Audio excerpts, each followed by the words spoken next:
Ölkəmizin D8 kimi tanınan, inkişaf etməkdə olan 8 ölkənin İqtisadi Əməkdaşlıq Təşkilatına qoşulması hər iki tərəfə böyük üstünlüklər qazandıracaq. Azərbaycanın qoşulması ilə ilk dəfə genişlənəcək beynəlxalq təşkilat daha təsirli, daha məhsuldar və güclü olacaq. Həmçinin ölkəmizə digər üzv dövlətlərlə ticarət əlaqələrini artırmağa, siyasi münasibətləri daha da dərinləşdirməyə, beynəlxalq arenada geniş təsir imkanları əldə etməyə yol açacaq.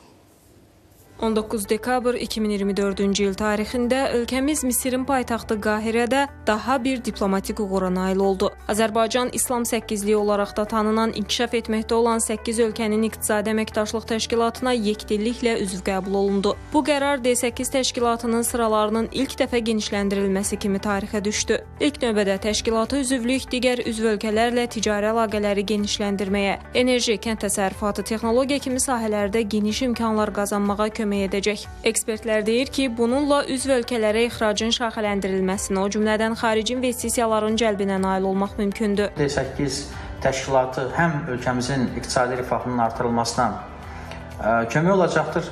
Eyni zamanda bu təşkilatın struktur, institusional baxımından inkişafına da bir sıra töhfələr verə bilər. Bu təşkilat çox milyonluq əhalini, böyük potensialı olan əraziləri əhatə eləyir və bu baxımdan bu təşkilata üzvlük həm də Azərbaycanın beynəlxalq miqyasda nüfuzunun daha da möhkəmləndirilməsinə xidmət edəcəkdir. Azərbaycanın da üzv ölkələrə verə biləcəyi çoxlu sayda dividendlər mövcuddur. Əlverişli geosiyasi mövqe, geniş iqtisadi potensial və modern nəqliyyat infrastrukturu üzv ölkələr üçün böyük imkanlar vəd edir. Cənubi Qafqazın lider dövləti kimi Azərbaycan regionda sülhün və təhlükəsizliyin təmin edilməsində əsas faktordur. Bununla belə ölkəmiz qlobal arenada da siyasi proseslərə təsir imkanları qazanıb. Təşkilatın əhatə etdiyi regionlarda müharibələrin və münaqişələrin intensivliyini nəzərə alsaq, Azərbaycanın bu məsələdə də təşkilatın məqsədlərinə töhfə verəcəyinə heç bir şübhə yoxdur. Azərbaycan həm Qoşulma Hərəkatı,